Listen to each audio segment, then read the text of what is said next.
Kate Hughes, Tom Hitchcock. How are you?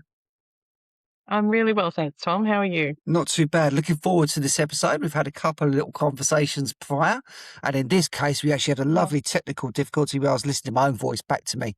And you know what? No one likes the sound of their own voice. So I'm glad we fixed it. yes, I am too as well. It's actually, we try to persevere, but it's actually really off-putting when you can hear yourself coming back again. It's actually Yeah. off-putting looking at yourself, let alone hearing your own voice back again. You know. So yes, I'm Yeah. glad we fixed it. Yeah, the modern technology, eh? So Joys. anyway, Kate. Mm. So we've got an audience here which is worldwide. Okay, we've got Hmm. people that own businesses, there's people that are starting off their careers, we've got retirees, you name it, there's all sorts, and it's growing all the time. So we have Mm. a very agnostic audience here, and they'll be listening to you, your story, and what you bring to the world.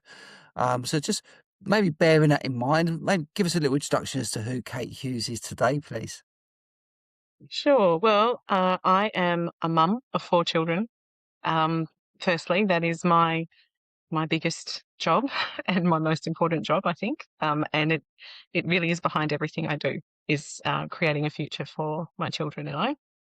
Um, we are based in Sydney Okay. and have always been Sydney based as a family.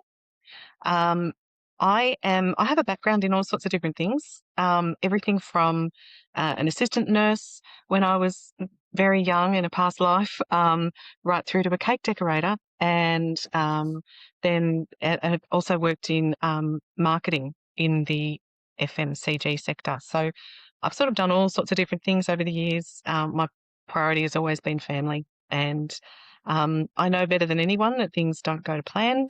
Life can change in the blink of an eye, and I'm reluctantly resilient.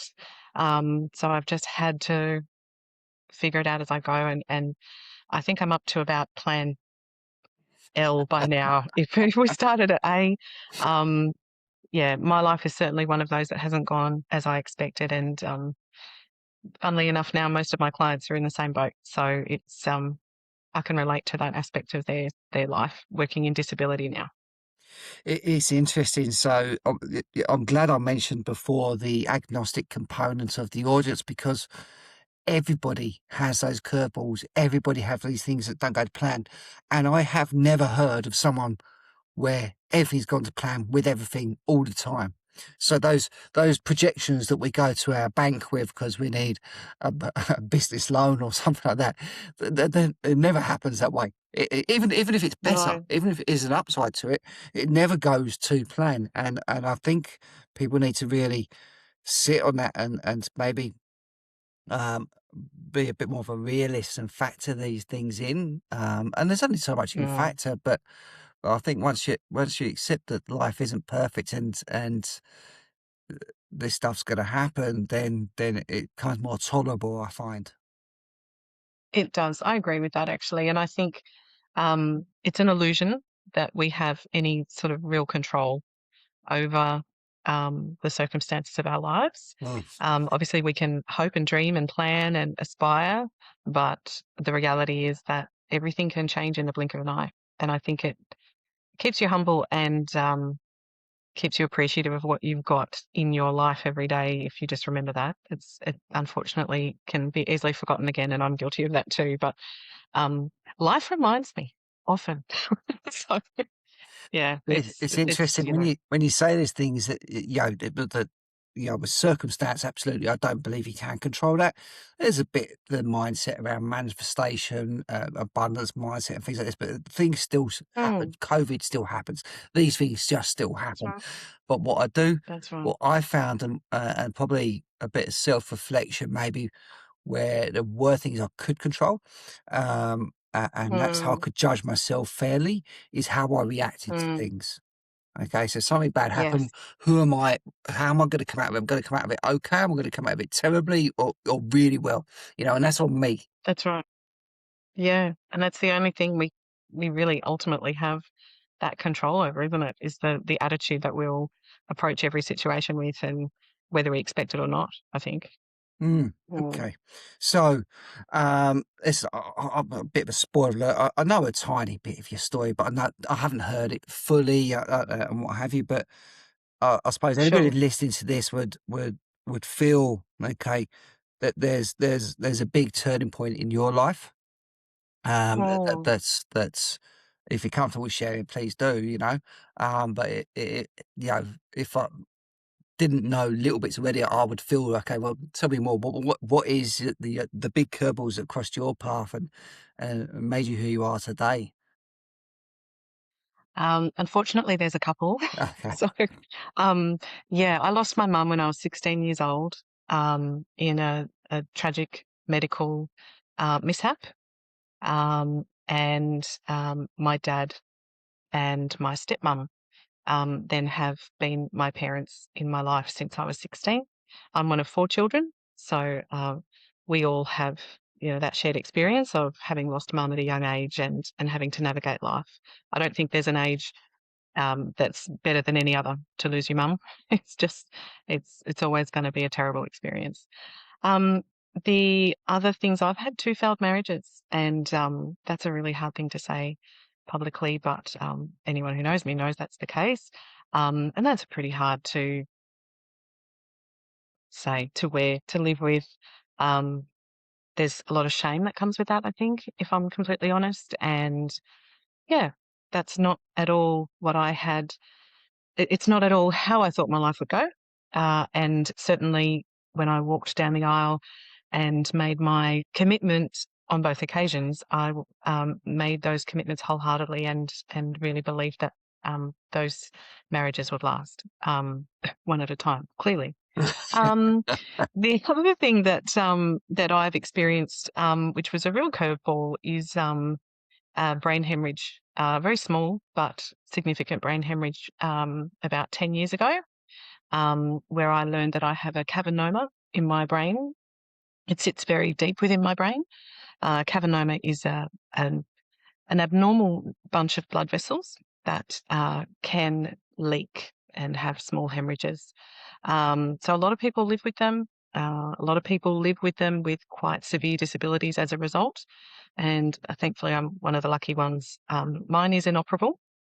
So I'm just monitored by my neurosurgeon every year. But I live with the reality of the possibility of a bleed. Um, that could change my life, and there's nothing I can do to prevent it, and there is nothing really that I can do that would cause it either. So that's really out of my hands. It probably has a big impact on that comment I made earlier about Yeah, I was things gonna really being say out of our that control. talks exactly to Yeah. that, yes. Yeah, it does. But it also has given me quite a unique perspective, I think, on life. And certainly with the other things that I've been through, two of my children are neurodivergent. And, I've had other little complexities along the way that are just they just remind me all the time, that we should be grateful for what we have now. You have to keep trying, can't give up, you have to keep fighting. And ultimately, whatever legacy we leave behind will tell our story. So we've got to make the best of the circumstances we're in. It all sounds a bit sort of fluffy, but um, on the really hard days, that's what keeps me going, I think. And these four kids who need me and who I ultimately have to answer to at the end of the day for how I've handled this whole life we live. And that's just it, isn't it? And it's yeah, I've got I've quite a vocal pet hate of mine is I'm not a big fan of life coaches, and sorry to any life coaches out there listening, but I can put some context to this.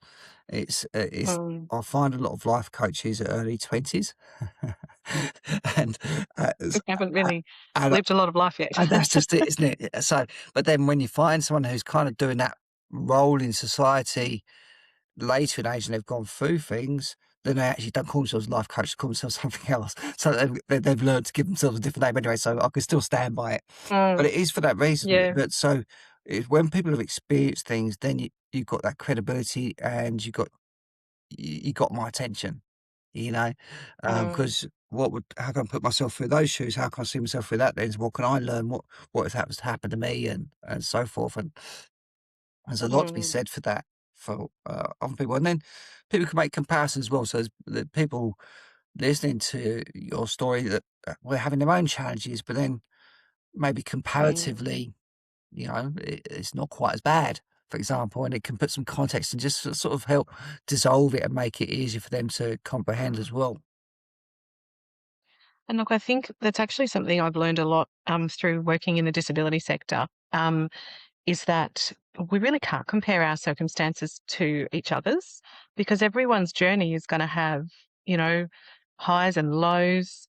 One person's worst day might look on paper better or worse than your worst day, but they're still a human just trying to navigate the circumstances they're in. And it might feel like the hardest day of their life, even if, you know, it doesn't maybe look like the hardest day in someone else's life.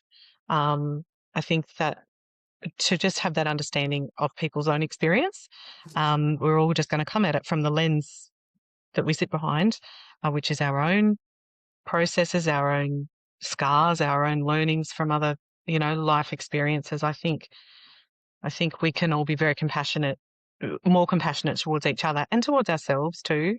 Not, if you're having a really hard time, not looking at someone else's story and then beating yourself up for struggling, because I just don't think we need to take that on. I don't think it's helpful or healthy. I think, you know, we're all human. We all hurt. We all struggle. I think there's a lot to be said for not comparing. Yes, yes, I agree with that. Mm. And it's yeah, because I remember I did a course with 123 Magic, the book, to help with bringing up the kids and what have you. Yep. You know it, Yep. and they said to us is when if you speak to a kid and you ask them to share their toy and they kick off, they scream and have a tantrum. It's the equivalent to us as adults when you got a brand new Ferrari in your driveway and your neighbour asks to take it for a spin. You're like, oh no, no, no, no, no, no. And then Exactly. when you contextualize these things, it makes a lot more sense, Mm. Yeah. Um, Yeah. so, That's right. okay, Yeah. all right.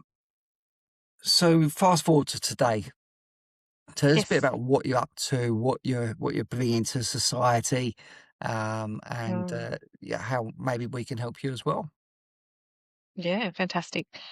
So, what my mission, I think, my calling in life, I've finally landed in, which is to advocate for the need for people who are using mobility equipment like wheelchairs, shower chairs, any kind of mobility equipment. Every user has the right for that equipment to be clean every day. So there's a huge gap in understanding and knowledge and practical application. And in many cases around Australia, and I can't speak for the rest of the world, but I would assume that it's similar, um, a lot of the equipment doesn't get cleaned at all. And if it does, it's minimal and it's not done with a method that's actually protecting people from the risk of infection, or from, protecting the equipment from damage, or perhaps removing the odours that might be on that equipment.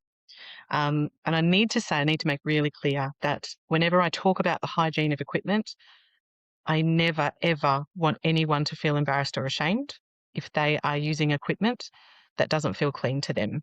Or for families who are caring for somebody whose equipment might not be getting cleaned, there is no shame at all.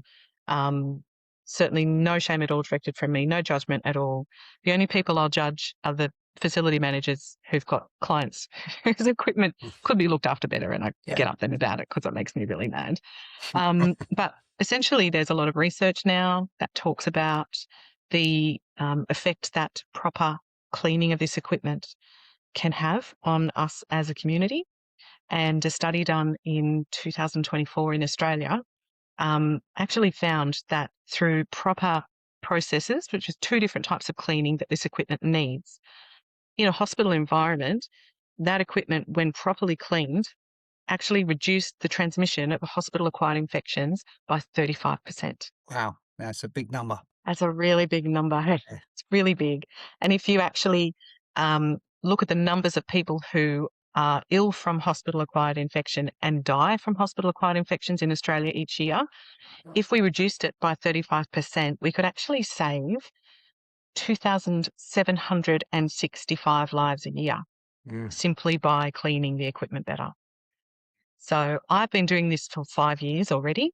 That research was done in 2024, and I just stumbled across it. I actually had nothing to do with it and didn't know it was Yeah. there. I just got very excited when I found it. Um, but it has made me really aware of the fact that there's a huge gap here. Um, and so I have now sort of branched out into awareness and education as well as providing a service for people. I'm really passionate about creating more awareness around this problem because it seems that we've come to a place of just thinking, oh, wheelchairs get dirty, or wheelchairs smell funny, or, that's just what happens. So many times they're not being cleaned at all, and it's just accepted. So that is what I do now. Okay. And you say you've been doing this for 5 years. What's the name of the organisation? Mhm. My business is called Pure Wheelchairs. Okay. Um, yeah, that's the name of my Sydney-based business. We're also now, though, working on a grassroots movement to just collaborate with other people in the sector to raise awareness of the issue rather than, any commercial gain, but just raise awareness of the issue and speak up for those people that can't advocate for themselves, because unfortunately, the very worst cases of build up on chairs that we see is of the chairs of people who don't have the ability to verbally advocate for themselves, which is really distressing. And the level of build up on those chairs is completely unacceptable. We really need to do better for those guys and for everyone. They need to understand biofilms and bacteria and what's happening on the surfaces of chairs so that they can protect themselves and protect their loved ones, or organisations can protect their clients and staff. Okay. So playing our part to help raise awareness is having you on here. Anybody Mm. who knows someone who's wheelchair bound or they're wheelchair bound Mhm. themselves or whatever the case may be, um, what should be their first step upon listening to this or on maybe taking action on what you do as your calling? Look, I would ask that they Google wheelchair hygiene or equipment hygiene.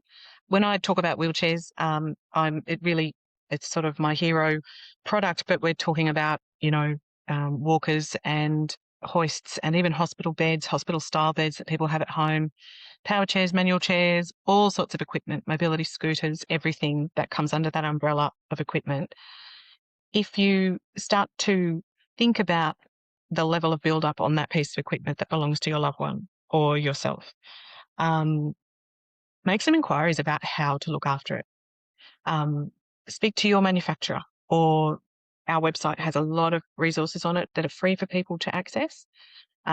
We want people to be able to both manage their own hygiene as much as possible and also understand the benefits of a deep cleaning service. And um, there's a lot more deep cleaning services becoming available around Australia at the moment, so that Okay. hopefully it won't be long before everyone has access to that. But I think the first step would be just to have a closer look at that chair or that piece of equipment, put your nose to it, and a really good sort of assessment is, would you feel comfortable sitting in it for several hours without the opportunity to get out of that piece of equipment?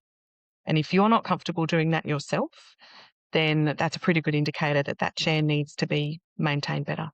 Yeah, and I reckon that's a perfect litmus test. And yeah, put yourself in other people's shoes. It's kind of back to where we started the whole conversation, really, in the Yeah, first it is, place. isn't So, it? Yeah. okay, all right. So, anybody listening to this, especially Sydney based in this case, that would like to reach out to you to have some more information, have a Mhm. conversation, what would be the best route for them to make contact with you, Kate? Well, they could contact me via LinkedIn, Kate Hughes, or at our website, which is purewheelchairs.com.au. Love it. Perfect. I'm sure we'll have people queuing up to have a conversation with you I and hope so. making life better for others. We like that. So, but anyway, thank you for your time. Thank you for being open and transparent with some of your life journey so far. And Pleasure. yeah, if we can Thank help your calling come to life a bit more, then that's music to my ears. Yeah, thank you. I appreciate that, Tom. Thanks for having me on. You're welcome. Hello again, I am Mr. Purple. Thanks again for watching this video. If you like my videos, if you like what we try to do here, please subscribe if you haven't done it already. The other thing that's very popular right now is the t-shirts, the Mr. Purple t-shirts. There's lots of people wearing these at the moment. You can grab yours on our website, copying this link below. So once again, thanks for listening. We love your feedback. Engage with us and speak soon.